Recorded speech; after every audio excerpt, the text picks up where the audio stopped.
They are between the ages of 9 and 11 years old, and they're just house league players, which means that they don't get a chance to do anything in the provincial leagues or any traveling like this.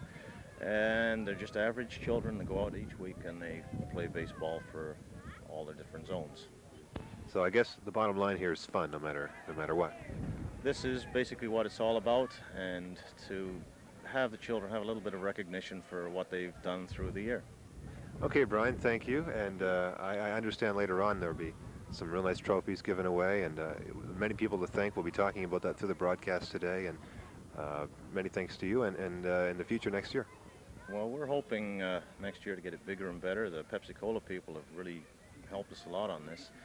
And I've talked to many of the players and the coaches. They all want to come back, and we have even people from Spring Hill and Amherst that want to come and join us next year. Good stuff. Good stuff. Thank you. Thank you. Michael? Thank you, Rob. Also here are the two coaches are going to be involved in today's championship game. First of all, it's Paul Whitney with the Riverview Athletics. Paul, I understand, talking to people here, your team is actually favored. Well, I'm not sure whether we should be favored or not. I think if our hitting is on, it'll be a good game, but our hitting hasn't been on the last couple of games. We've stolen a lot of runs in this tournament, so if we hit, we should be all right. We've had some awful good games over the summer with this team, some one-run games going either way, so it should be interesting to see what happens this afternoon. And also Don Hebert with the Riverview with the five-pitch All-Stars, that's right. Your team perhaps the underdog because some of your players are younger. They're much younger. I have two boys that are 8-year-olds, and the rest are 9. I have also two boys that are Mosquito age that are 10, and it's pretty rough sometimes. But we have a very big team. We have 17 players, so it's rough. It's rough. Okay, good luck to both of you, and we'll be back to baseball in a few moments. War Amps key tags, symbol of our work in Atlantic Canada. Meet Sarah and Tina. As child amputees, they will have special needs quite different than others their age. From the latest myoelectric hands, to counseling, to the chance to meet other amputee children. No other organization in Canada can meet all these needs except the War Amps and our Child Amputee Program. And only with your direct support of our key tag service. I've been a United Way volunteer for several years now, so I know about the wide range of services that really depend on United Way. Our seniors often require services like Meals on Wheels, visiting nurses, and transportation to help them live full and comfortable lives. United Way services even provide an opportunity for them to get out and meet new friends. We all feel good when we know our seniors are getting the help they need. And thanks to you, they're getting it. The United Way.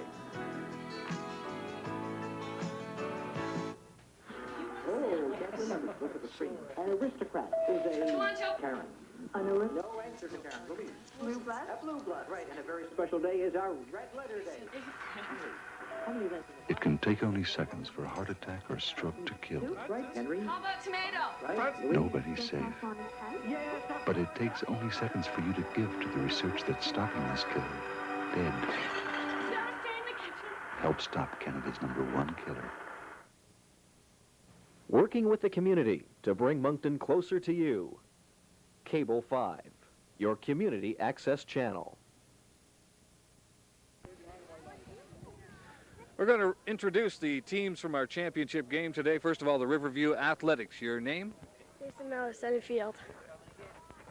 Leslie Upper, play right field. Jonathan Whitney, first base. Jesse Matthews, left field. Naomi Grigg, right field. Colin Richardson, outfield. Andrew Bujo, first baseman. Adam Bailey, outfield. Brian Lockney, catcher. Sean Stevens, second base. I'm Adam Lockney, and I play third base. Lonnie Smith, pitcher. David Williams, right field. Kevin Richardson, pitcher. And now the members of the Riverview 5-pitch All-Stars. Dale Herbert, second base. Alex Cameron, right field. Nick Cummer, third base. Ian Beardsley, center field. Maurice LeBlanc, center field. Andrew Livingston, left field. Alain Breton, right field. John Keith, catcher. Mosquito play, play shortstop. Ryan Eady, first base. Left field and left field. Steven Smith. My name is Jonathan Whalen, and I play center field. Troy McMillan, left field. My name is Troy Killen, and I play third base. Mark LeBlanc, pitcher and shortstop. Jason Dorsey, pitcher and shortstop. This is Sam Corman, center field. And thank you to both our teams. We'll be back to baseball in a moment.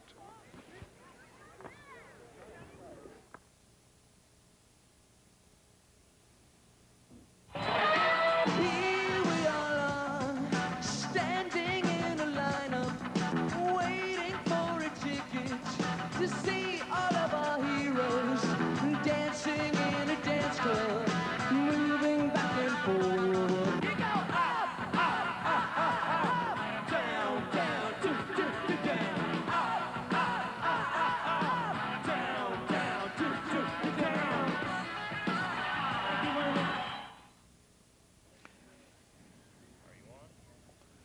Good afternoon, and welcome to the 1988 Pepsi-Cola Moncton Mosquito Challenge.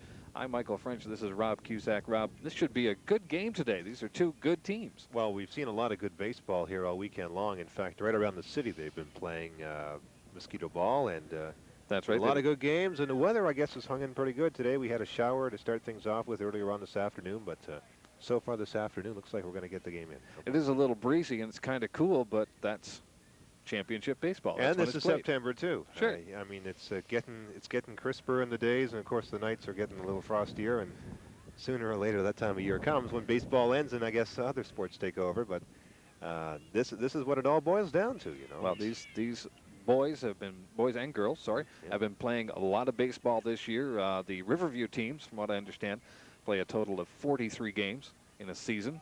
So this is a lot of baseball, and this comes down to a final championship game for quite an impressive trophy donated by Pepsi-Cola, and we want to thank them for that. And they've also donated the refreshments for today for the boys, and there's a list of other sponsors we'll be thanking as we go through the afternoon. Oh, sure, and you know, a good crowd here this afternoon, not only moms and dads, but those who have been involved with baseball around the city of Moncton for a good number of years, this year in particular, and they've all showed up here today. Lawn chairs are here, and of course a little heavier sweaters and attire for this kind of day, but certainly a good day for baseball and a good crowd here.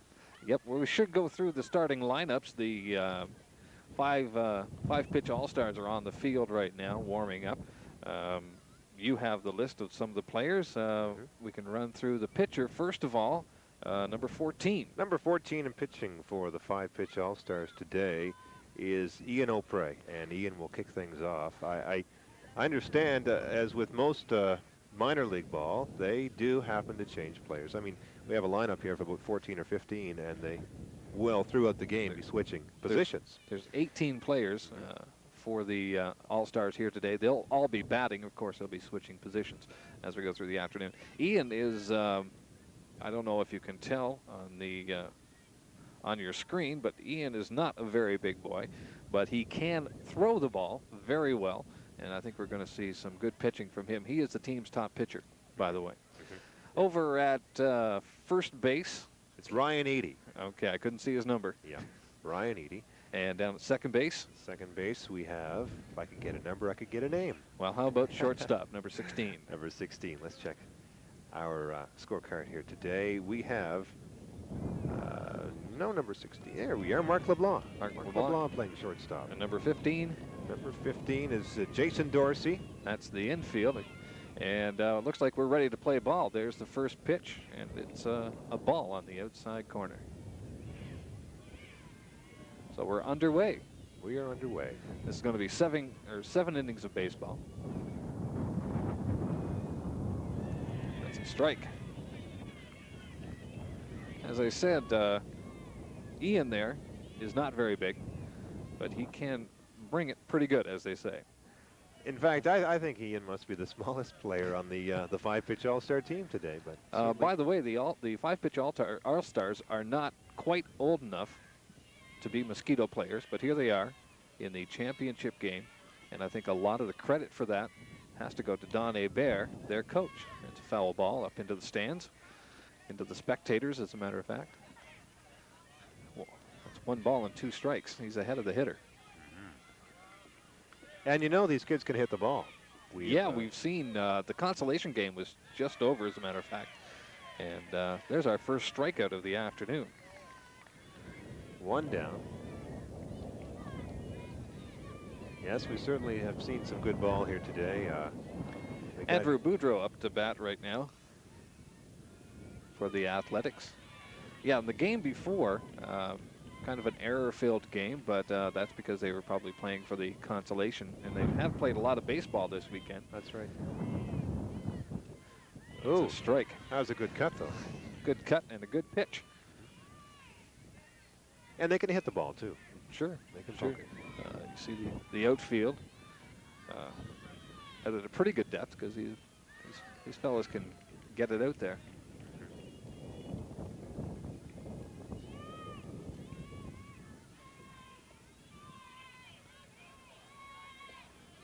By the way, behind the plate today is Harvey Leger. That's 2 out already, 2 strikeouts for Ian Osprey. Could see a no-hitter here. Opre, I should say. Ian Opre. That's very good at this level of baseball. I was talking to the convener of this league earlier. That's over first base, and he'll take second base on the air.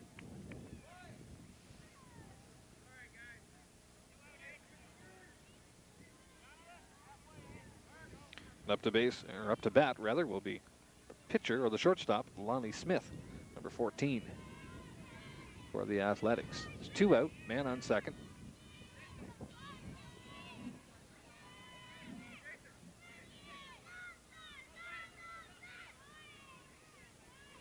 And as you mentioned before, there's a good crowd here today. They're very vocal, too. Yeah. Of course, a lot of kids here left over from previous games, mind you, but good lead off second base there. You'll see a lot of running in these games, because if the ball gets away from the catcher, everybody's running, and both these teams want this championship. It's quite a nice trophy that goes with it, and of course, to play this whole year and to win this championship is really what it's all about. Now this is House League Mosquito play. That's right. This is a major part of why we're here, is that this is House League. They do not get a lot of support because provincial teams do take up a lot of people's times. But these kids do come out every week, and they play good baseball, and they love the game. And that's why we're here, and why Pepsi has done their wonderful job of supporting this tournament over the last couple of days.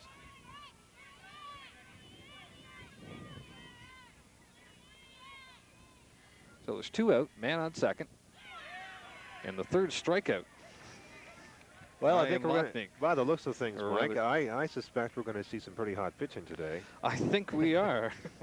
And I guess a lot of these games, I suppose, tend to have a higher score than you would see, of course, maybe in a higher level of minor ball. But looking back over this tournament today, actually, there have been some good games, some very tight games. Scores like earlier today, the Athletics down the Royals 9-3. One other game earlier today, the Riverview 5-pitch All-Stars, how they got into the final. They beat the Moncton Orioles 3-2 in a very, very tight game. I wasn't here for the game, but from what I understand, it was decided in the final inning on a fly ball when a fielder fell down. You can't get much closer than that at any level of baseball. So as the teams change, and the 5-pitch All-Stars come up to bat for the first time. A few warm-up pitches for the pitcher. That's Andrew Boudreau, by the way, pitching for the Athletics today. At first base, it's Jonathan Whitney. At second base, it's Sean Stevens. Playing shortstop today for the Athletics is Lonnie Smith. Third base, Adam Lockney. In center field, it's Jason Miller. Right field, David Williams. And in left field, Kevin Richardson for the Athletics this afternoon. First pitch, first hit, down to second base. Over to Jonathan Whitney, and 1 out. 1 away. And you know these kids know the fundamentals of baseball too. You see them in the batter's box. You see the crouch. You see the stance. And when they're on the field defensively too, they know how to play ball. Again, a lot of credit goes to the coaches for the Athletics. It's Paul Whitney, Lou Smith, and Bob Reed are the assistants. They do an excellent job. You see it when the boys are warming up. You see discipline. You see the basics of baseball, and that's really what it's all about at Host League. These boys are just learning the basics, and they deserve all the support they can get.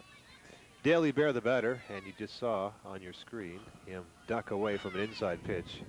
It's 2-1 is the count.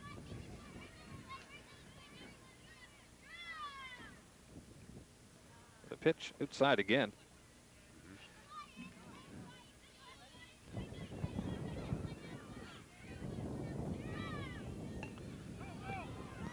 Shot down to third base. Over to Whitney. 2 away. Yep. Good bit of hitting on the part of Daly Bear. Well, he chased a pitch that was away from him a little bit. And, got it down to third base. Had a shot at it. It was a close play down there. Bang, bang play. It's number 16.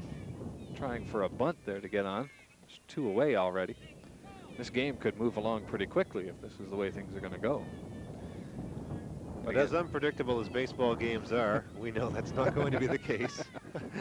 No, as soon as it gets cold and raining, that's when things really slow down. But right now, the sky is clearing. Looks like we have a nice big clear patch to the west. Looks like we might get in a full baseball game this afternoon.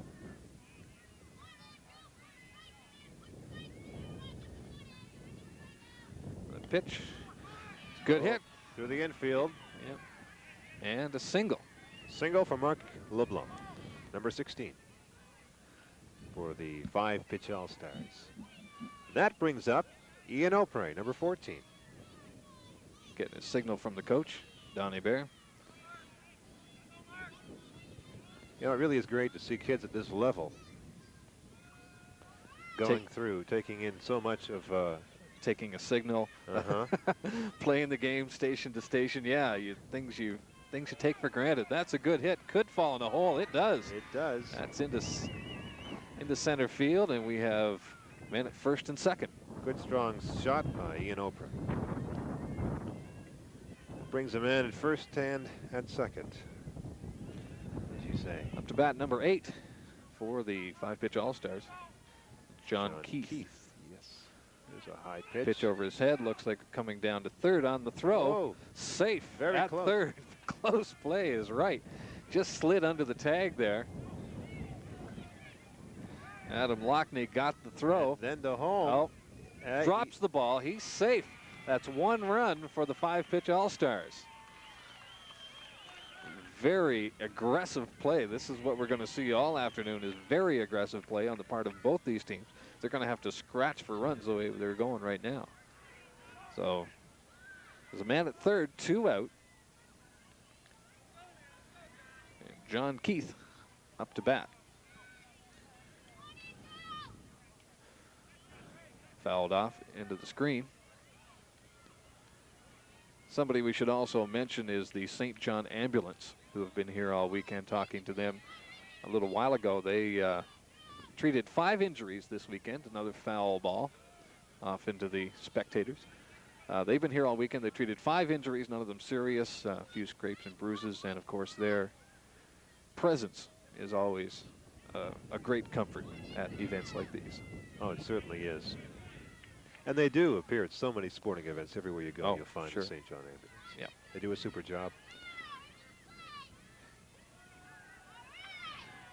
That was called a strike on John Keith. So that's that the retires. third strike. That retires the Riverview 5-pitch All-Stars, So and will bring back the athletes. We've seen 1 full inning, and it's 1-0 for the 5-pitch All-Stars. Some good aggressive running. Very aggressive running. I think we're going to see that all afternoon. as you saw, there was 2 very quick outs, and these teams are going to have to run. They're going to have to be aggressive on the base paths. They're going to have to take everything they can get because neither team is going to give away an awful lot. That's for sure. We're going to see some good baseball, I think, by the looks of the first inning. Let's just run through the rest of our lineup here for the 5-pitch All-Stars who are now defensively on the field. We mentioned Troy McMillan, Dale Hebert, Marc LeBlanc, Ian Opre, John Keith, Jason Dorsey, Troy Killen, Stephen Smith, John Whalen, Ian Beardsworth, Mo LeBlanc, Ryan Eady, Nick Como, Sam Cormier, Alex Cameron, Andrew Livingston, and Alain Breton. And you may recognize by that long list of names that they are not all on the field right now, but will be replaced as the game wears on. And they'll all bat, of course. That's the rules in this league. Coming up to bat for the Athletics is number 9, Ryan Lockney, the catcher. And one of the leaders on the field. Of course, it's the catcher's job to run the defense. And as you probably saw in that last inning, you also have to be kind of tough when guys come sliding into home plate trying to knock the ball out of your glove. So we're into the second inning already. And the first pitch is inside. Moves Lockney off the plate.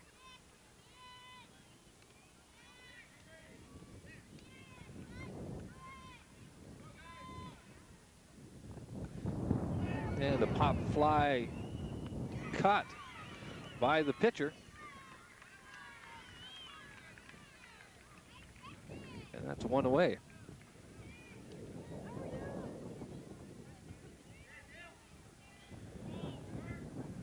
By the way, Lonnie Smith comes up with that grab. He and the first baseman almost a collision there, foul territory, but that ball sneaks into center field, and we have a single for Sean Stevens, the second baseman, number 7, who's now at first base. Good shot from center field. See that ball coming in, and a foul tip.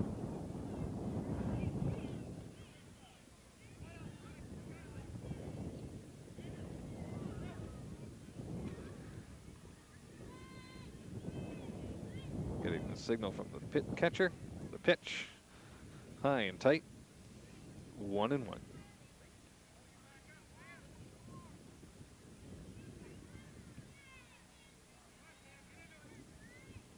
Some excellent camera angles here. You can see right across home plate there. See where the ball is. 2-1.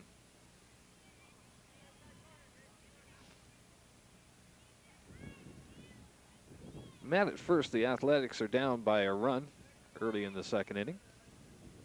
We've got 7 innings of baseball coming. An attempt at steal at second, and he's in standing up. It's tough to block that ball when it comes in there on the ground. Try to smother it with your glove, and it gets away sometimes. That's a strike. Full count on the batter.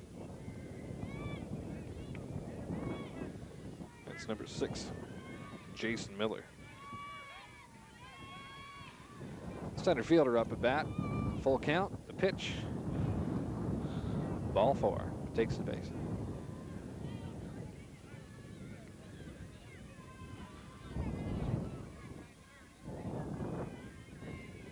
That brings up number 11, David Williams, for the Athletics. Pitch is outside.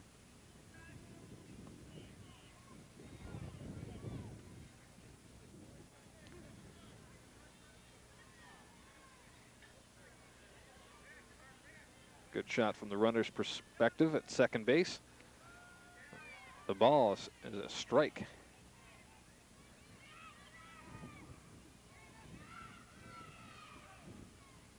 David Williams digs in. That ball brushed him back a little bit. 2-1 on the batter.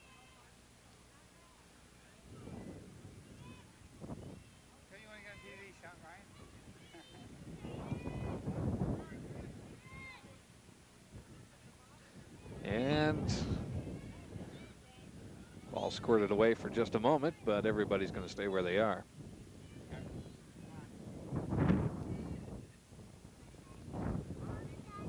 Coach Donnie Barrett coming out to talk to his pitcher, Ian O'Prey. Settle him down a little bit, perhaps.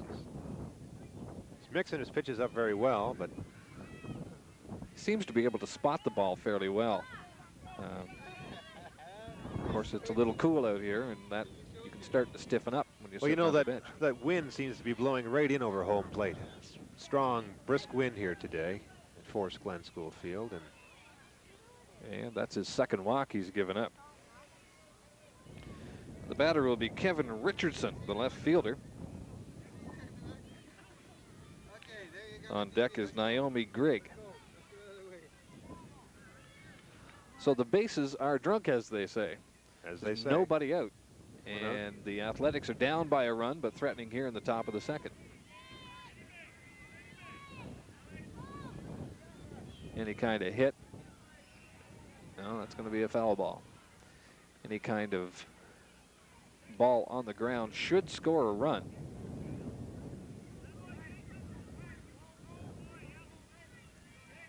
It's going to be tough to cut it off at the plate.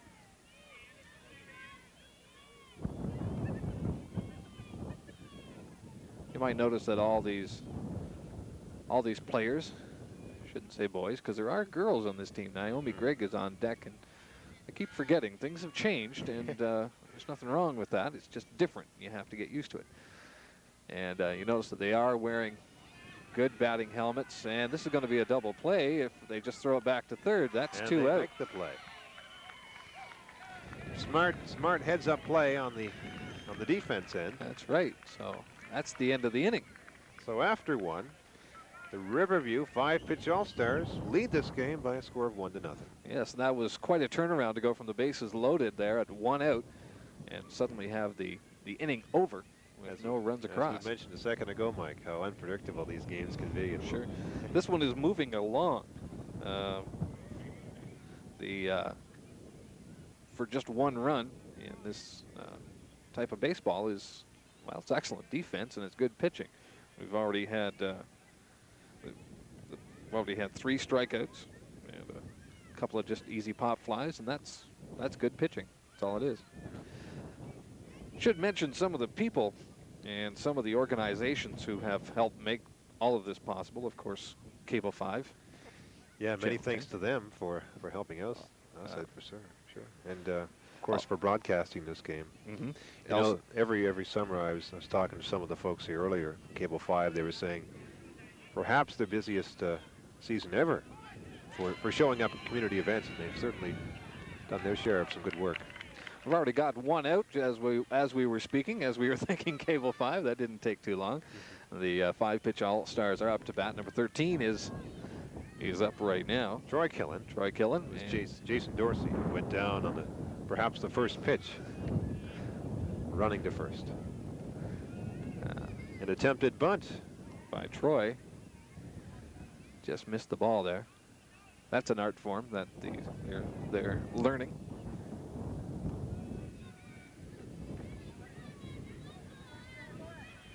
And you know, I'm sure over the course of this season, as it winds to an end today, that these kids have learned a lot. Oh, collision there between the pitcher and the catcher.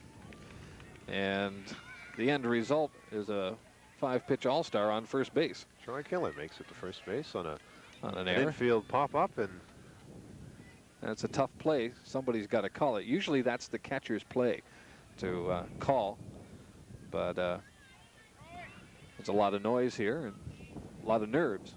Well, that's right too. You know, this is a big event for these youngsters. And that's going to fall in, and they're safe. Safe at first and safe at second. So we have men at first and second, 1 out. The 5-pitch All-Stars threatening again. They already lead by 1 run in the bottom of the second inning. Number 12, Stephen Smith, standing on first, and of course at second base, Troy Killen. And the batter is John Whalen, number 3 for the 5-pitch All-Stars.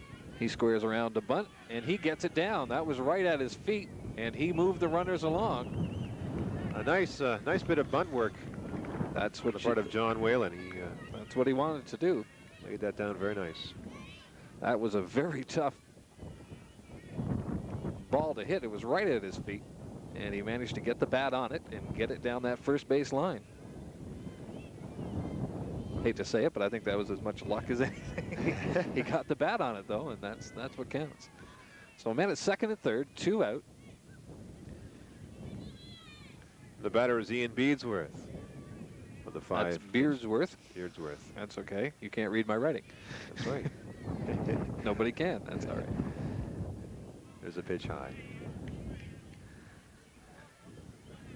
If you notice when they step out of the batter's box, if you see that, they look down at their coach, looking for the sign. That's good coaching.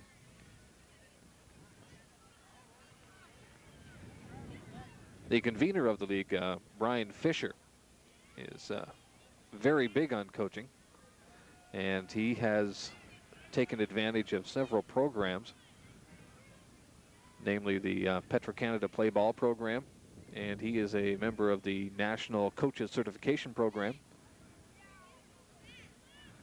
There's a discussion going on right now between the first base coach and the umpire, Harvey Leger, but not sure what it's about. Perhaps something about the pitcher's move or something. A balk? I'm not sure. I'd hate to see that at this level. Wouldn't that be awful? Full count on the batter. For those who don't know, balks have been something, reality of life. Strike 3. Strike 3 called on a disappointed Ian Beardsworth, who goes down. So we have a 1-0 game at the end of 2 innings. What I was talking about there was coaching, and what a big part of any game it is, but especially baseball. There's so many things to learn, so many little things, fundamentals to pick up, and the National Coaches Certification Program is an excellent program for all coaches. Anyone who's interested in being a Little League coach should look into it. Of course, you can contact Mr. Fisher, and he'll tell you more about it if you want to know, because well, it's a good program. What it does is coaches, essentially. Essentially, yes, that's right. And shows, well, part of the play ball program is how to run a practice and how to run a clinic. And the coaches program teaches the coaches how to coach. So. And in 1988, and of course, the technological advances that have been made to this date, video, of course, is very popular. And recorded programs, of course, for the... That's the play ball program from Petro-Canada. Yep. They make that coaching series available on videotape for people who would like it. And it's available through the league. And certainly an excellent program. So the 5-pitch All-Stars back out in field, and the Athletics are up. And number 10, Naomi Grigg, is up to bat. She takes a strike on the outside part of the plate. Takes a couple of practice swings there. Digs in. Stares back. That was a good pitch. She backed away from the pitch a little bit. Looked like it was going to come inside and then came back over the plate.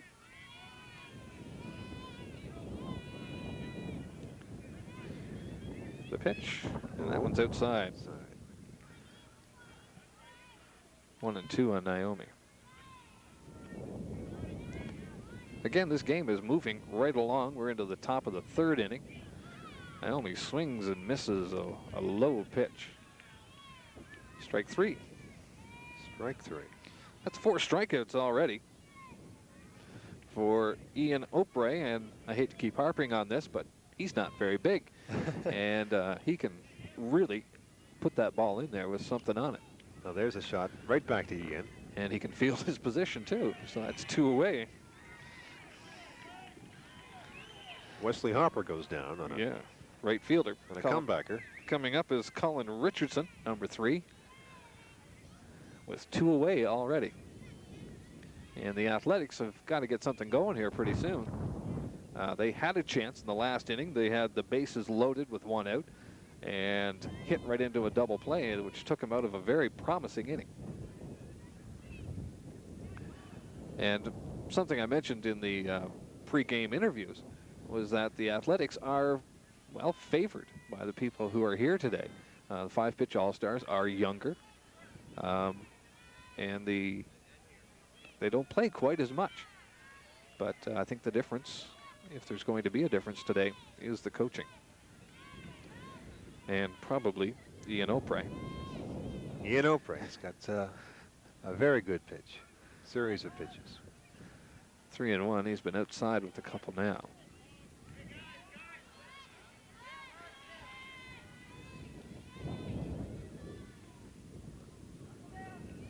And for 3, Colin Richardson takes his base. He's at first base.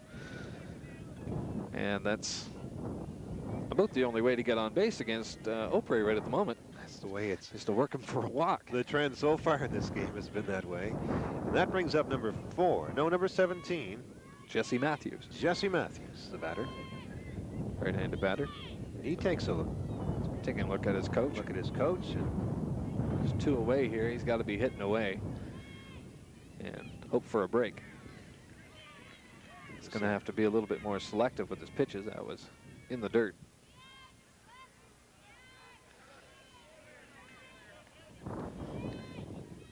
And a good shot from center field. As Jesse takes a look.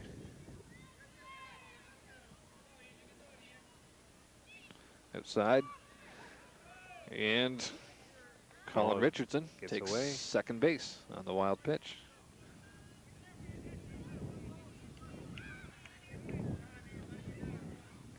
Little sunshine coming through.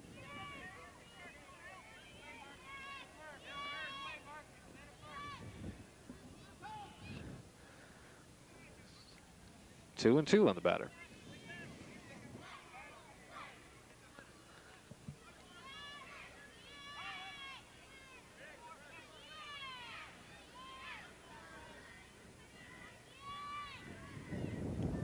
Swing and a miss. Struck him just like Jerry Howarth. Swing and a miss. And that's the 3rd out. He struck him out. That's it. That's the way Jerry Howarth would say.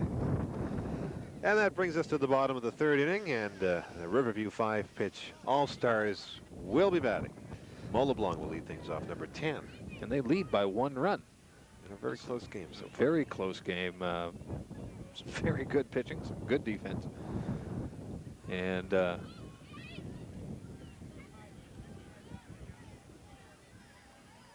these boys are... And they're excited. You look at the benches. Sure. They're up for it. They're chanting. Up there cheering each other on. They've got their team chants and songs, and they're going through. Sure, sure. Another sponsor we should mention, after this game, the boys will be going to the other side of the parking lot here, and they will be having hot dogs and drinks, and the hot dogs and condiments are all donated by the Atlantic Superstore. So we want to thank them. The organizers tell me they just phoned up the Superstore and said, hey, we're having a tournament. And the Superstore was more than willing to help out with the hot dogs and the mustard and the relish and the ketchup and the buns. And many thanks, of course, to Speedy Propane as well for providing the barbecues today. Well, that's important, too. Sure. And community services, of course. For the fields. For the fields. Lining things up. And sure. And an excellent job, of course. All the fields are in good shape. Nice and level. No wild hops or anything. Number 10 squares around to bunt, gets it down. There's the tough throw. play It's and way over first base. So number 10, Mo LeBlanc, is safe at first on a... And he took a turn there away from second base. I think he thought he was out or something. He didn't see the ball go over the first baseman's head. He had his head down, running as hard as he could. And he took a wide turn off to the right. And by the time he turned around and saw that the ball was out in left field somewhere, he was a little too late to get down to second. But they're taught to take that turn, you know. That's true. That's true. Yeah. There's another bunt down. Another bunt down. This time it's Ryan Eady. And he's safe at first. No, he was out. Oh, was he? Yeah. I guess I was watching this. I was watching Mo LeBlanc scamper down to second base. And at any rate. Well, he moved the runner along. And that's what he wanted to do. I mean, he was bunting. Sure, and he's sacrificed himself. There's one out. They do need one run because they're leading by one. If they can get another one, that's going to be a big run the way things are going. Nick Como, the batter, number 5 for the 5-pitch All-Stars.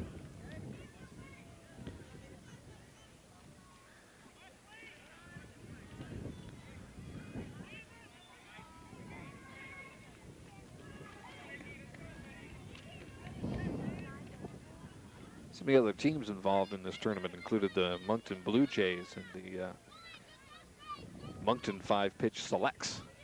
Were also in the Division number 1. Division number 2 had the Moncton Orioles, the Louisville Expos, and of course the Riverview Athletics, who won this division.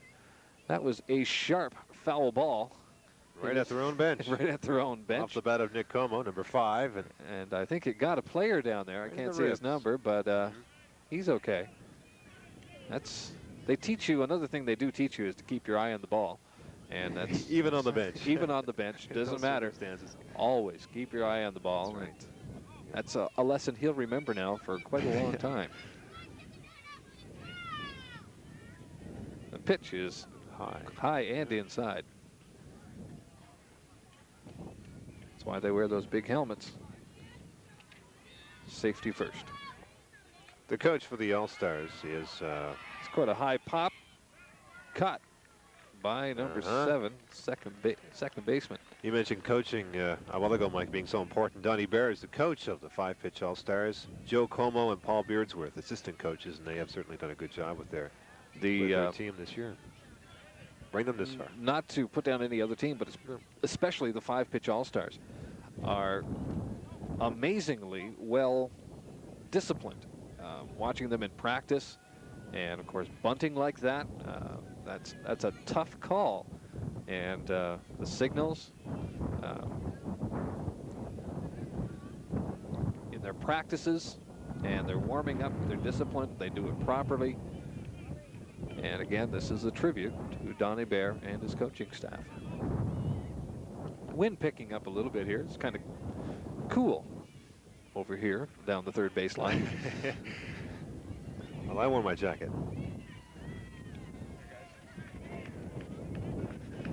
And that's the end of that inning, as it's a strikeout to end the inning. We have, at the end of 3 innings, we have a 1-0 game for the Riverview 5-pitch All-Stars.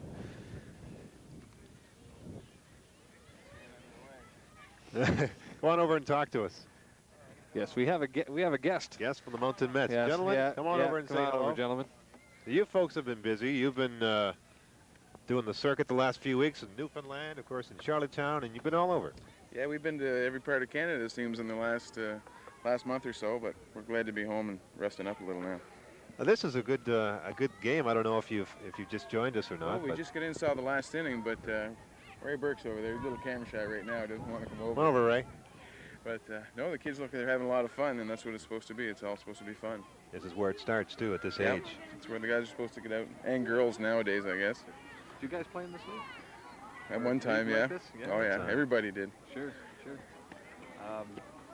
The organizers have told me to thank you guys, and I think you certainly deserve it for coming out. And we haven't done anything yet. Well, later on, you're going to be handing out some trophies, I Yeah, I understand. guess I got a pile of trophies I want to hand out to the kids, so that's a good idea.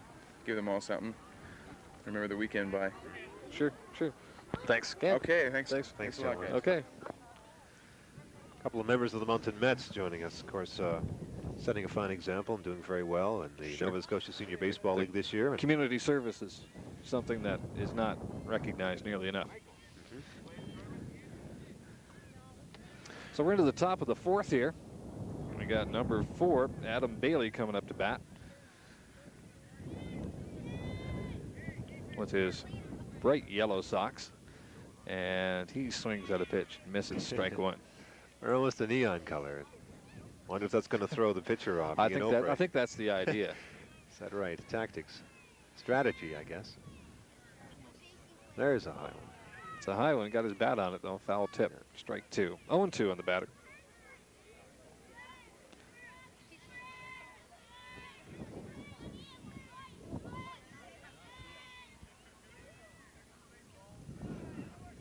Pitch outside, 1-2.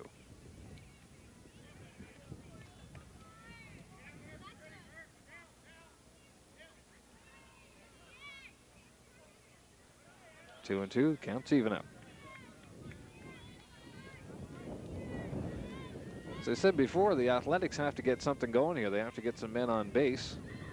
Hope for a couple of breaks because they're down by a run. Strike three.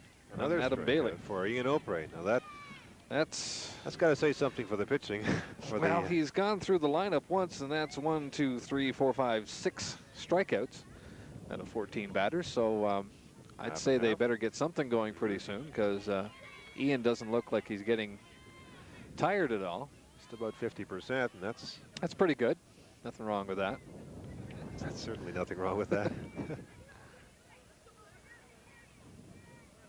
Third baseman's in on the line. Practically standing on top of the batter. I think he's expecting a bunt. If he can get a ball away from him and poke it down that way, he's got a sure single and probably a double. It's Jason Dorsey. He's right on that line, you notice. Well, he's taking the bunt away. His right foot right on that line. He's well over halfway between third and the plate. 3 balls. It's not going to do him much good if this is a walk.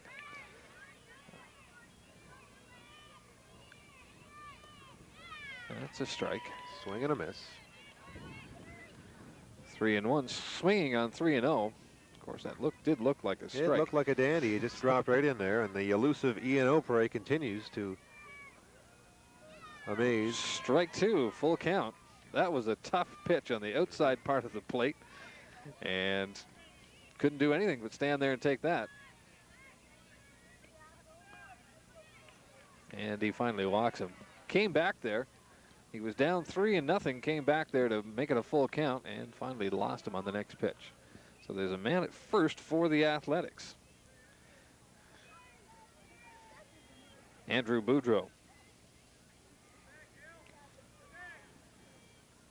Up to bat, little fly, foul.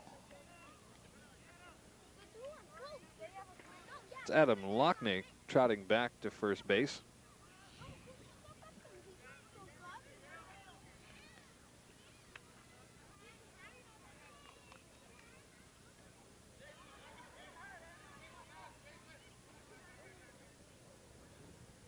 The pitch inside. Oh, tough play for the shortstop. He's just off the tip of his glove. Just off the glove of Mark LeBlanc. There's not much you can do about that. It goes off the top of your glove. He went back as fast as he could, and the ball was just hit over his head by about a couple inches.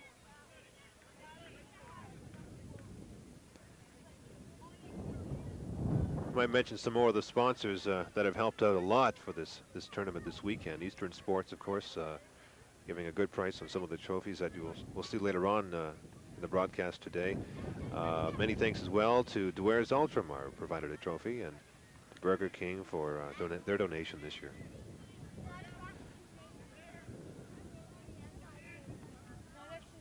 I believe there's 1 out.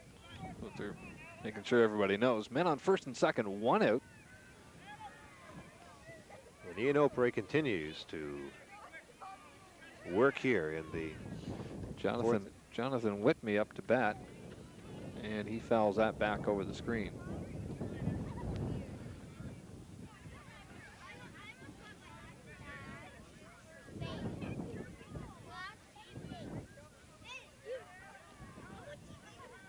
Squares to bunt, gets it down, foul ball.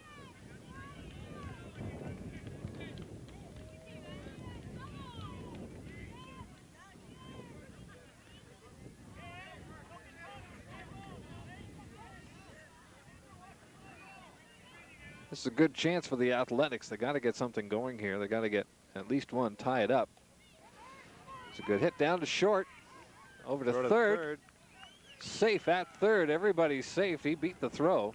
Throw was a bit high, I think. Throw was a bit high. Well, he just needed to bring that ball down, and well, no, all he needed to do was tag the base, and Actually, that was the a force play. The bag got away, I think, at third base. The base and the man. Well, the man actually beat the throw down to third, so. Good bit of running by. Bases loaded, 1 out.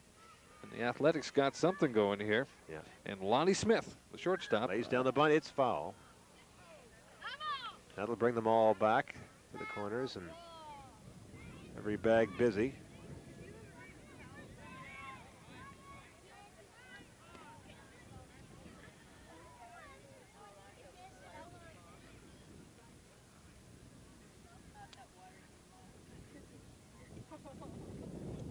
Umpire taking a moment to clean off that home plate. That's so Harvey Leger.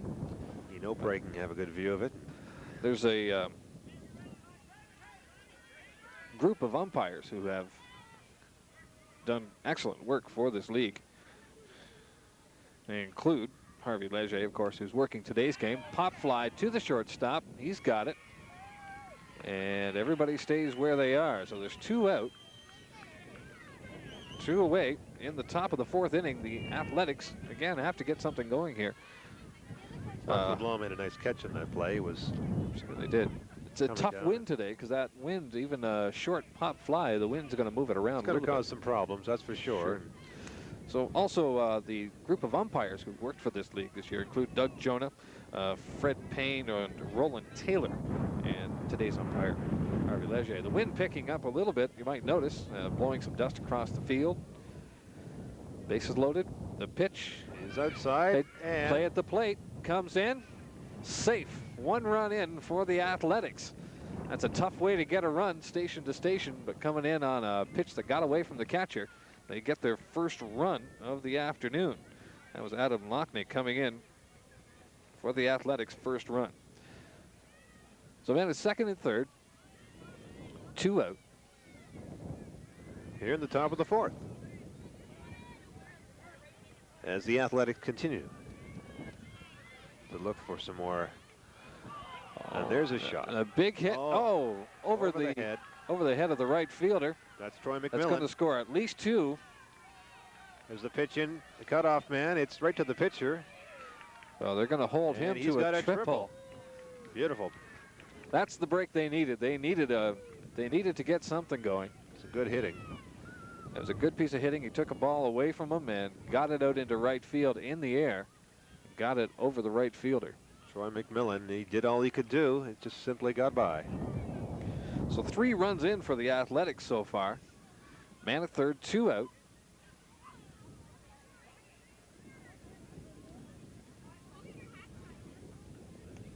There's a pop up our way. Get your net out. It's into the stands. The fans don't keep the balls here. They throw them back onto the field. Wow.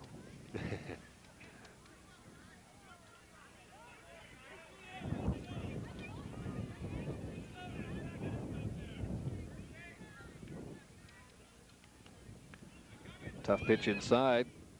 Has a thought of coming in. Has a thought of coming in. The catcher there momentarily, but Inopre scampers into the home plate to cover up for his catcher. And they recover in time. Well, if they can hold the Athletics close here, they have a chance coming back.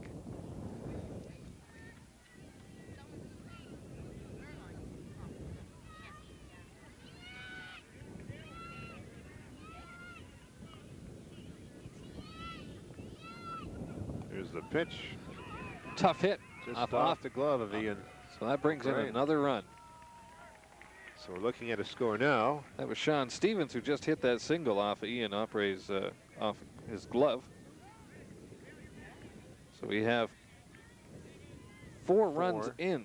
4 to 1 now. 4 to 1. In favor of the Athletics. And they got a couple of breaks this inning. That's what we were talking about. They needed that break.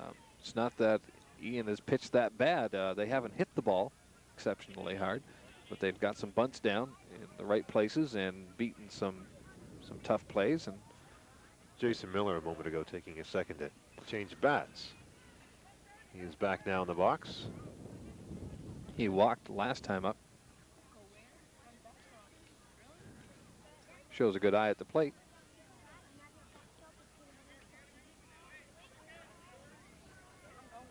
He's ahead of the pitcher now.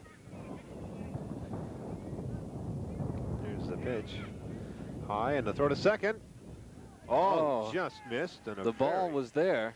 The ball was there in plenty of time, but it pulled him off the bag. Number 7, the second baseman, Daley Bear.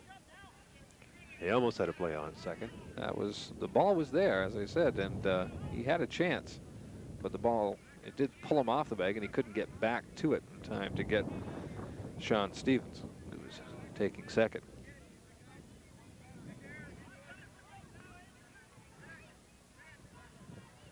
The pitch. And he swats it back to Ian for the third out. And that ends a big inning for the Athletics as they score 4 runs on some very tough hitting, because they mainly did that on bunts and one big fly that got over the center fielder's head. And we have a crowd. We have a crowd of fans here. Yes, we do. The Moncton Lions. How'd you fellas enjoy your tournament? Pretty good? Yeah. Very good. You had fun? Yep. That's good. Going to play next year? Yep. All right, great. Good stuff. That's the main thing about this. The kids have a lot of fun. That's the main thing. That's the bottom line. We talked about that before, and certainly, I mean, they do learn a lot of skills. There's a lot of things they pick up, and of course, coaching is very important at this level, but as well, to have fun. That's also the goal. Get back to our list of sponsors that we keep coming back to, because there's a lot of them and people who have done a lot. Burger King has made some donations. Fairlane Bowling Heritage Court has made some contributions. The Moncton Mets, of course, as we mentioned, the Lions Club, and Family Service workers who've made donations to the league. Yeah. And King Sports and the New Brunswick Umpires Association, as we mentioned before, of course, donating their umpires. And a lot of work put in by volunteers. We can't say enough about that. We haven't mentioned a lot of people who do a lot of work. Each one of these teams, of course, has coaches, assistant coaches, and parents who support the team, and it's a lot of work, and they do a great job. A lot of driving, a lot of... Shot of some of the crowd. Oh, that's some of the Mets players signing autographs.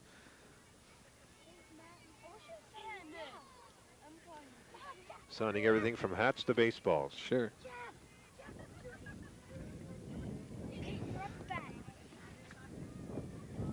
Back to live action. Number 4 at the plate. That's Alex Cameron. Well, the 5-pitch All-Star's got to get something going now. Looks up at his coach, Don Hebert. That was a strike. Digs in. From Andrew Boudreau. He went after a high pitch. 1-2 on the batter.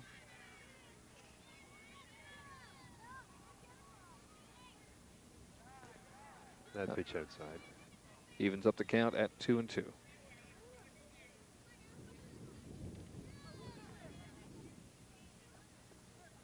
And he chases the third. So he goes down on strikes. That'll bring up Andrew Livingston, wearing the number 9.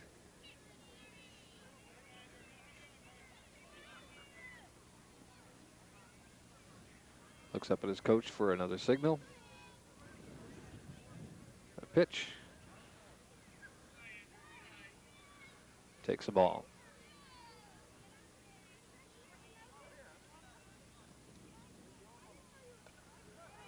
Good hit down the right field line. Got to run it out. And he's there. He legs his way to first base. That's Andrew Livingston. Kind of a sort of a bloop single just over the first baseman's head. Can do another hole there. Yeah, too short for the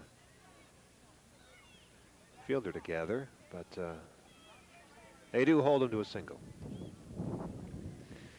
Now batting, another number 8, and this is Alain Breton.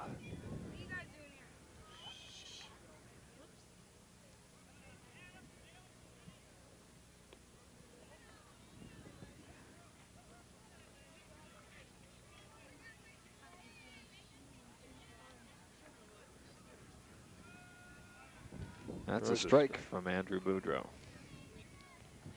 And no problem hearing the umpire from this vantage. No, Harvey Leger makes himself heard very well. You know what he's calling.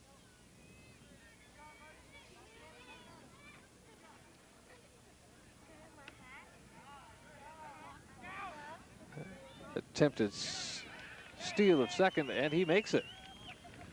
That was a straight steal there. The catcher had the ball. He just outran it. The pitch. And a swing. And a miss and an out. Up next is Troy McMillan. Number 2 for the 5-pitch All-Stars. Now standing on second base is Andrew Livingston. And he lays down the bunt. Good bunt. Good bunt. Oh, no And throw no because throw he at was all. there. No, He that was a there. solid bunt. Yeah. In the dead zone. That was Hard a for anyone to gather. tough play for anybody. I think they're calling it back because I think it hit him as he was coming out of the batter's box. I think it touched him. And that's a strike. Good call by the umpire. Well, it was picked up by the second base umpire, I believe, who brought it back. There's a tough hit down the third base line. That's going to bring home a run. And it's a good double for Troy McMillan. Could be a triple. He's heading for third. He's on his He's way got in. three. Standing up. Oh, no, slides he in. slid in. The ball wasn't coming, but he slid didn't in have anyway. to slide. He did. So that's one run in. So we've got a 4-2 ball game. And the 5-pitch All-Stars are right back in it.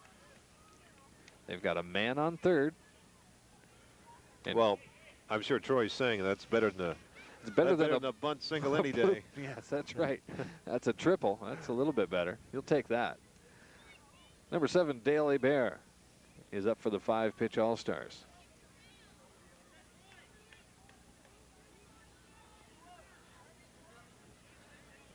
A word to the pitcher from his coach, Paul Whitney. Andrew Boudreau deals, and it's fouled off the screen.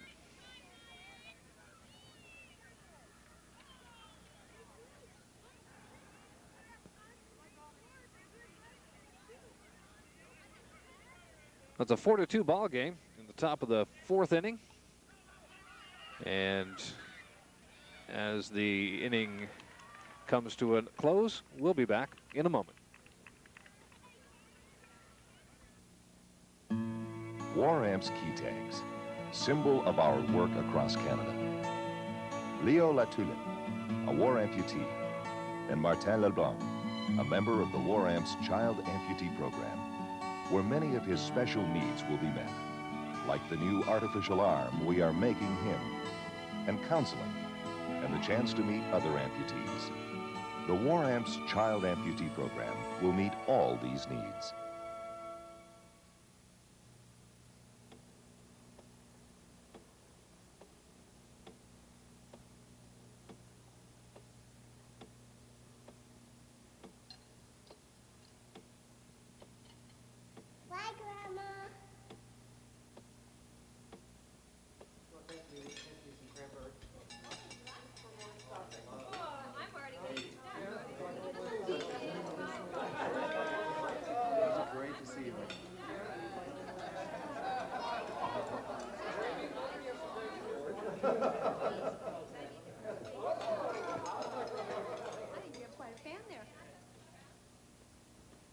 Great day with the kids, huh?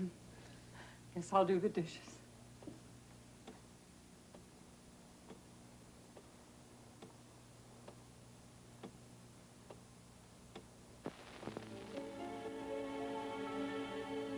Can you imagine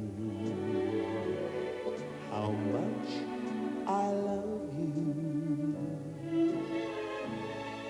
The more I see you, as years go by, I know the only one for me can only be you. My arms won't free you. My heart won't try.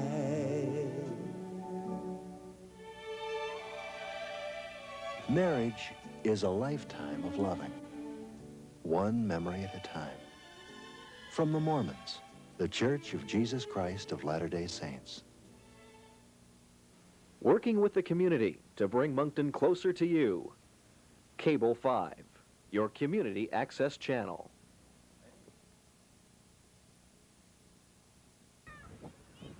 Welcome back to the 1988 Pepsi-Cola Moncton Mosquito Challenge. We have a very tight game between the Riverview Athletics and the Riverview 5-pitch All-Stars. It's 4-2 for the Athletics in the bottom of the 4th inning, and the Athletics are coming to bat. A couple innings to go, Mike, and we certainly see a good indication of what the Mosquitoes are capable of. Certainly very good baseball on average. Very good baseball, that's right. And, of course, we are reminded that baseball is a family affair. And certainly get involved. I think that's really the point of why we're here. We'd like to see more people get involved in this or any level of baseball. Not just youngsters, boys and girls, but also more volunteers. The sport can always use you. There's things for you to do. Don't Moms worry. and dads, that's right. You bet. So up to bat is number 11. That's David Williams, the right fielder. He walked last time he was up. Against the tough pitching of Ian Oprah, who stays in the game. Well, can't really blame him for the 4 runs that have been scored against him. He's pitched well. He hasn't walked a lot of people. He's struck out quite a few. And they've been bunting on him, which is tough. It's tough to field. Get that ball down to first base. There's a strike on the outside part of the plate. Oh, Ian's had excellent control. They've just bunted on him and taken advantage of their speed. Strike. And he caught that corner, the outside corner, and very nicely. David Williams sort of has a look back at the umpire. Another K. Another K goes up Ian on the board for Ian. Kevin Richardson, number 21. He's the left fielder.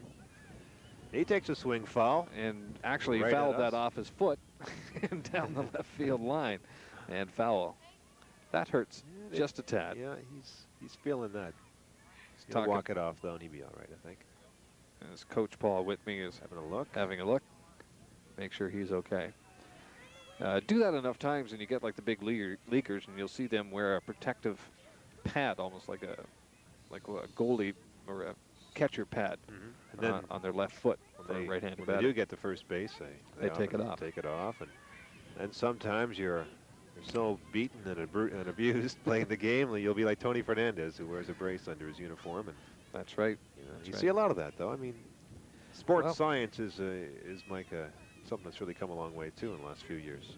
Well, sure. Watching a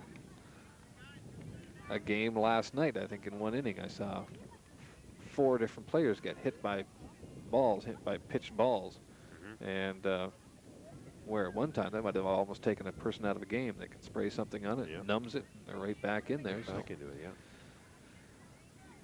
So number 21, Kevin Richardson, is back on his feet, back in the box, and ready to swing. He's got that bat up over his head there.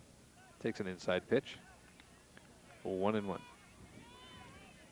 You talk about coaching and the fact that these kids are very well coached, both these teams. And but each player is an individual at the plate. Each player has his own style. They develop that much. There's no right way or wrong way to bat. That's right. Boston Red Sox are very popular in these parts. Remember Carl Yastrzemski? He looked like a paperclip when he batted, and not too many people were more successful at it than he was. Carl So, Yastrzemski. so you can't be. You see him on television still. He's selling cars and stuff, so he's still around. He's still around, and very popular for his baseball years. Sure. Kind of a long way from Mosquito baseball, but it's all the same game. It's all played by the same rules, and this is how it's done. And how you learn the game. Inside for that one, he kind of inside-outed that and got it foul down the right field line. He was trying to go to right field with it, and just got it a little bit too far that way. That pitch may have fooled him too, because I see that another foul ball. Ian Opre has good control of the pitch, and as well he mixes them up as far as speed goes. He struck out a few people today, up and in. And for a little fella, he's got a lot of heat. It's coming in there. I wouldn't want to face that one if I was their size. That ball's pulled foul. Right by us. Right by us. Goodbye. That'll be brought back. Yeah. 12 teams were in this finale, I guess you'd call it. In the season finale tournament, that's right. Moncton Royals, Louisville Blue Jays, the Moncton Mariners, Moncton Tigers, Louisville Orioles, Moncton Red Sox. We mentioned some of the other teams, and these are the final two, and they're both from Riverview. And maybe we should take a minute and talk about some of the things we've learned about the Riverview ball program. It's an excellent program, and all the congratulations should go to them. You can tell, I mean, here's both teams in the final are from Riverview. I think that's certainly a deserved pat in the back to the people in Riverview. And that's an out at first base. Thought I pulled him off the bag there just for a moment, but umpire says nope. He's out. He had a good view of it. Talking to the organizers here this weekend, and of course they're very involved, interested people, and they want to see their end of things get better, and there's certainly no harm in that. But they'd like to see things improve here in Moncton in the House League division. Now things are, there's a very good program at the provincial level. Perhaps this level of baseball is ignored a little bit, and they'd like to see that change. Brian Fisher is a very eloquent spokesman for the league. That's right. He's talked quite a bit about it. That's third strike for Naomi Grigg, and that's the end for the Athletics at the top of the fifth inning. So we still have a 4-2 ball game, and the 5-pitch All-Stars coming up with a chance to make this game even tighter. Yep. Well, they've left the pitcher. See the people around us. Yeah. Everybody likes to be on television. No harm in that. That's right. As we were mentioning, though, about local baseball and some of the things that people would like to see done to improve it. Of course, more volunteers. The sun breaks through here. That's nice. That's nice.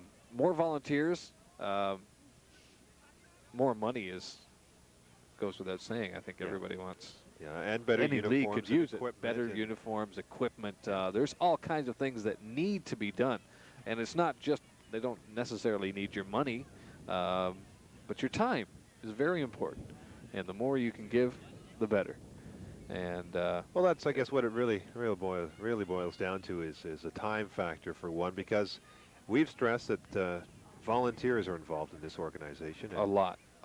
Everybody. A lot of heart. Sure.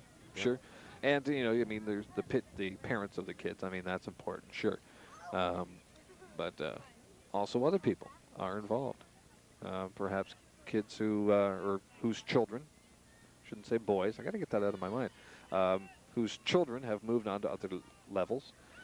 Here's a bunt laid down by number 16, Mark LeBlanc, and he beat the throw and safely to first and on to second. And he's drawn an error, so he's at second base, nobody out. The 5-pitch All-Stars want to get back into this game. They're down by a couple of runs. They got a couple of innings left, but they'd like to get this tied up now before it goes any further. We're seeing a lot of the bunt too. We're seeing a lot of bunts because, well, it works at this level. Yeah. If you can get your bat on the ball, you can get it out in front and run. That's one thing they can all do is run. And here it comes, right over our heads. That's the pitcher, Ian Opre. Well, if I'd stood up, I would have had that. Yeah. But I wasn't about to do that. For a moment there, don't have a glove on. I was worried. I was worried for this little monitor TV we have. Well, that's I'll save it before I'll save it. That's not ours, so it can die if it wants. Oh my! No, it's flashback to my last major league game. Had one go right over my head. Is that right? Yeah, it's frustrating. Had your big net out there. Yeah, I did. Jerry and me were didn't quite get it, but anyway. Ian Opry with a good cut. He got it all that time. Yeah, he got around on it. That bat's a little bit longer than he is. Got this one down the third baseline, and they're going to hold the runner at second. Right. And Ian is safe. In a lot of ways, that's a smart move. Yes, it is, They because would have thrown to first. Of course, Mark LeBlanc would have scampered quickly, I'm sure, over to third base. And all the more closer to home plate, and another run. Number 8. This is John Keith. And I think the umpire is signaling no pitch. no, it's foul ball, so the runners can't advance on that. That's right. Coaches are waving the fielders back a little bit, and that's exactly why. He's safe. That was close, but he's bobbled the ball a little bit. Third baseman Adam Lochnick bobbled it a little bit, but I think he was safe anyway. The runners now at the corners. No, I guess all three are loaded. No, the bases are loaded. Mark LeBlanc on third. Nice close play. And there's nobody out. And the batter number 15 is Jason Dorsey. With John Keith on third, Ian Opry, the pitcher, on second, and Mark LeBlanc on first base. There's a hit to the shortstop. It's going to score 1 run anyway. They're going to take the force at third, 1 away. Men at first and second. We have a 4-3 ball game. 4-3 for the Athletics. And 1 out, and still a man in scoring position at second base. This is a tight game. And it's not over yet. And it's not over yet. Yeah.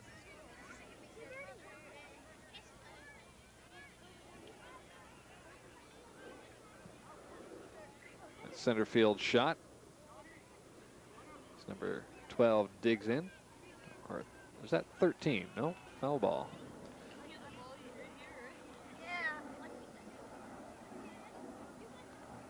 Come on, guys.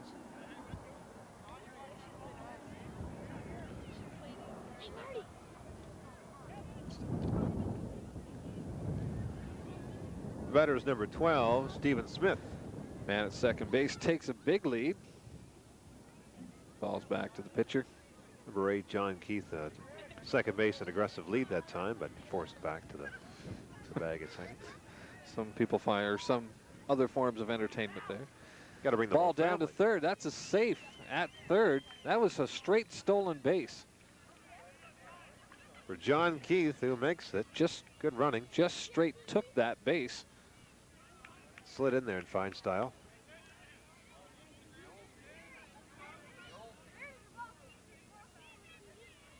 Little conference here between the coaches. Trying to tie this game up. I believe there's 1 away so far. That could be what they're talking about. I'm not sure. The umpire and the coaches discussing something.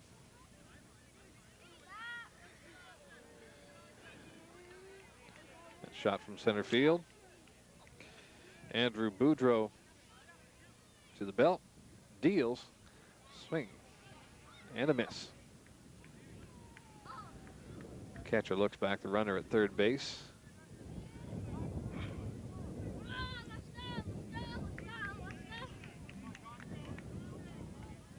Coach Tony Bear giving the third base runner some pitch is tips. high and outside. This is for all the marbles, as they say. And both these teams are taking this seriously. And a beautiful trophy, too, to the winners. We'll have a look at that a little bit later. In fact, all the players in this tournament get trophies just for their participation, which is nice. That's right. And Pepsi had a lot to do with that. And again, they deserve the credit. He swings away at that. Foul ball into the 5-pitch All-Stars bench there. That ball's some nerve setting in here, maybe. A couple of these pitches have. I noticed the pace slowing down a little bit. They're taking their time. Yeah, they're taking their time. Well, there's a hit shot. to the second baseman over his glove. That's going to score 1. That's the tying run. And here comes the go-ahead run to the plate. He scores standing up. And And it looks like a triple. No, he's out. Number 12 out to end the inning. Number 12, Stephen Smith. Good bit of hitting, got the job done. So we have 3 runs by the 5-pitch All-Stars right there. And well, now some concern on the umpire's part, I think. Did he touch home plate? Is that what they're? Not sure what that's about. Again, they're discussing something.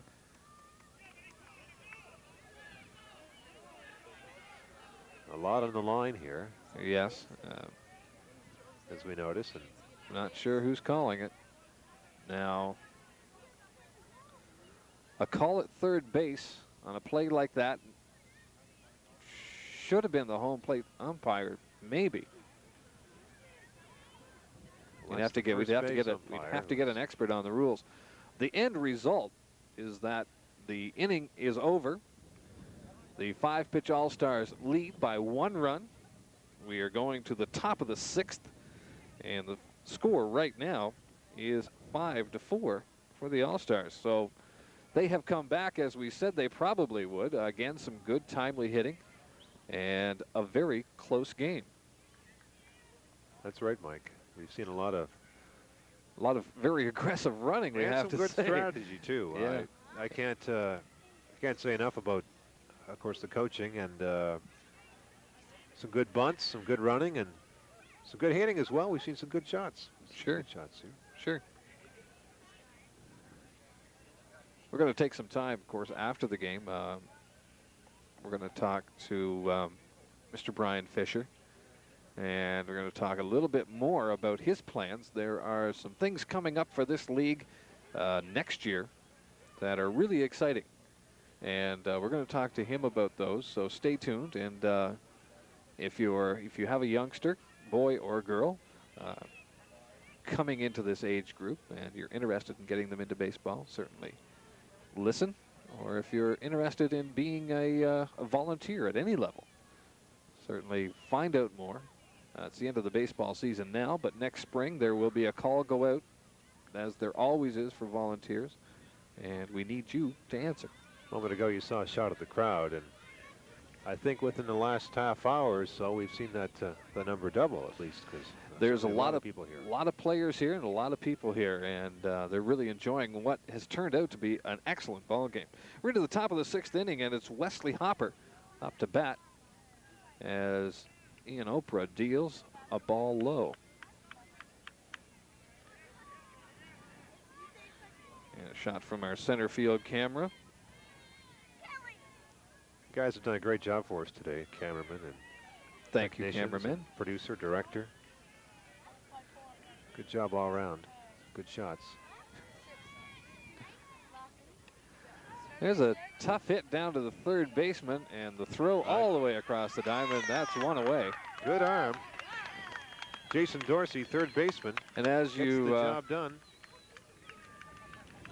And as that ball hit the first baseman's glove, all one side of the spectators here gave a little jump. This is getting down to the important stuff here. Strike 1 on Colin Richardson. Ian Oprah showing some excitement on the mound as he saw that called strike. And that's another strike 2.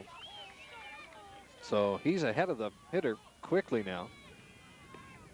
And moving rather quickly, too. He's ready to do another pitch. Strike 3. Tough pitch, high and tight. And I think he got a little piece of it, but the catcher held on to it, so that's strike 3.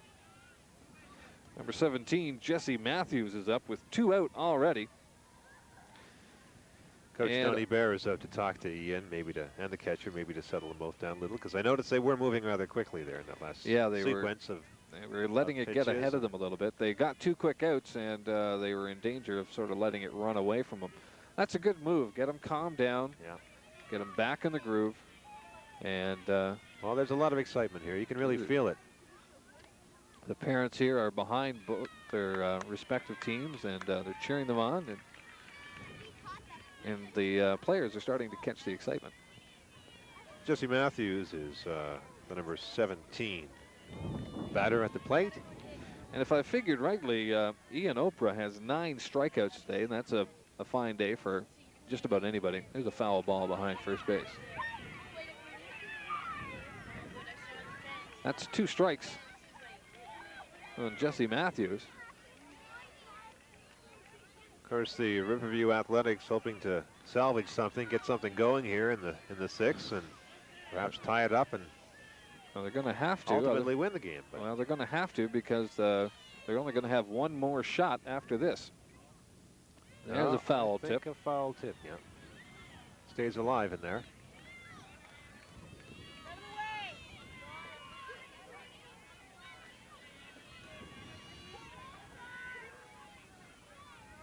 Pitch. Hit back to Ian Oprah. Nice play. And nice play. That's 3 up, 3 downs. What that is. That was very quick. Yep. And you see the excitement on the field.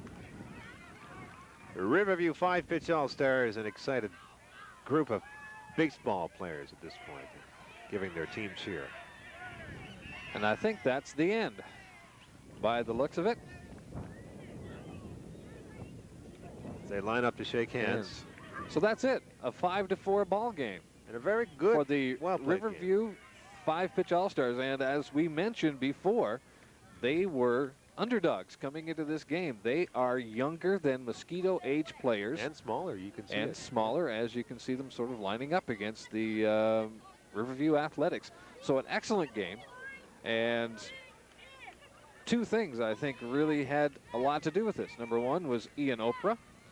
And the other one was Don Hebert, the coach, because they are an excellently coached team. They're going to walk away with a great big trophy courtesy of Pepsi and the 1988 Pepsi Moncton Mosquito Challenge.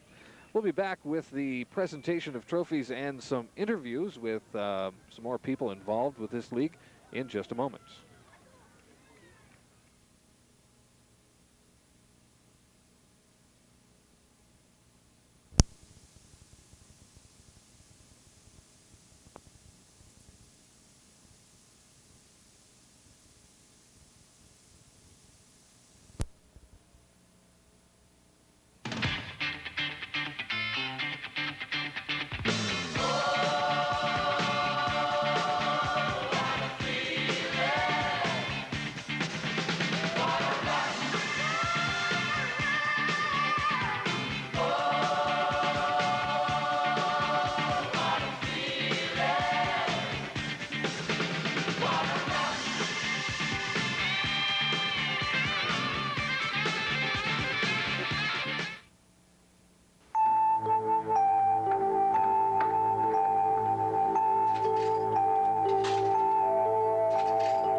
If you won't quit smoking, the least you can do is donate the price of a couple of cartons of cigarettes to the Canadian Cancer Society, so that when you need us, we'll be ready for you.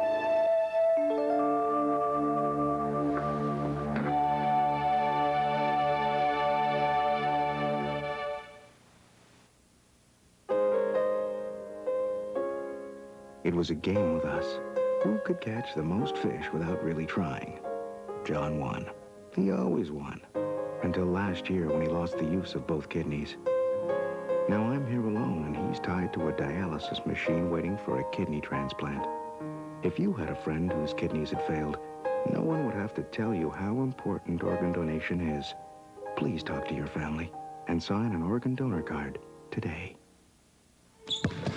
Man. Okay, reset it.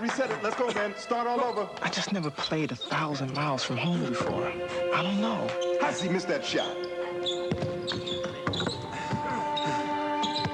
Catch it with your hands, James. What's the matter? Can't you play without your family watching? All right, come on. Reset it. Let's go. Now concentrate, James.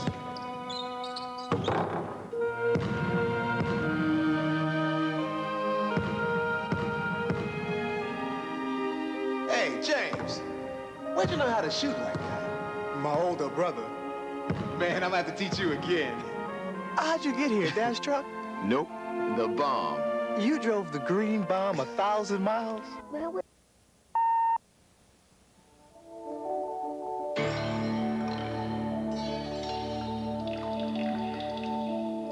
Adequate controlled ventilation in the attic and the house.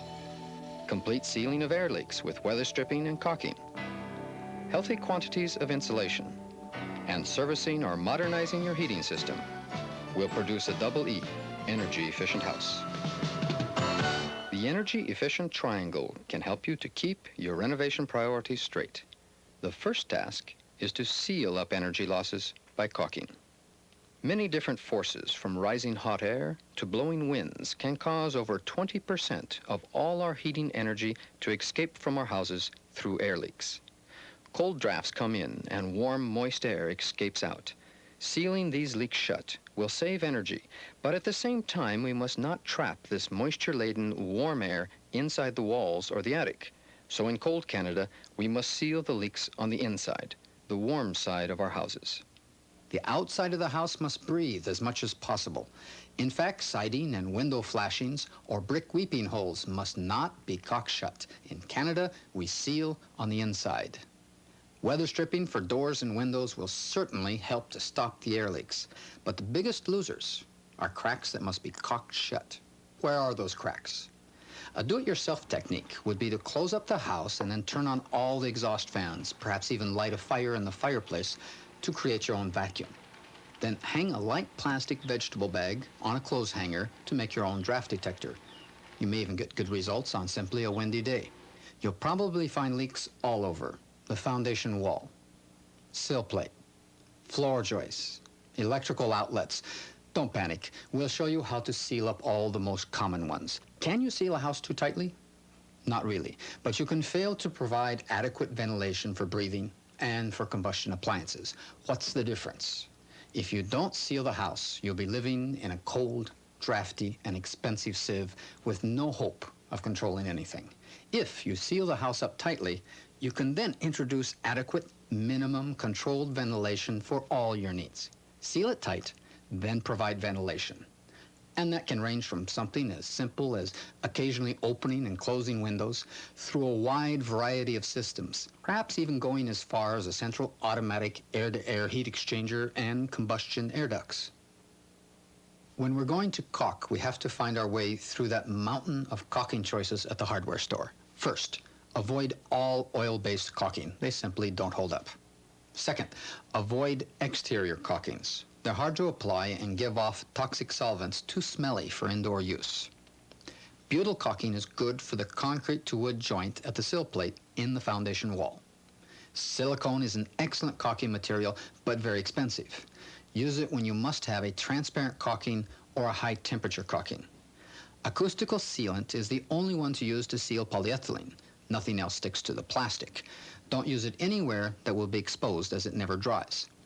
Latex acrylic, and not just latex, is probably the best all-around air-sealing caulking available to the homeowner.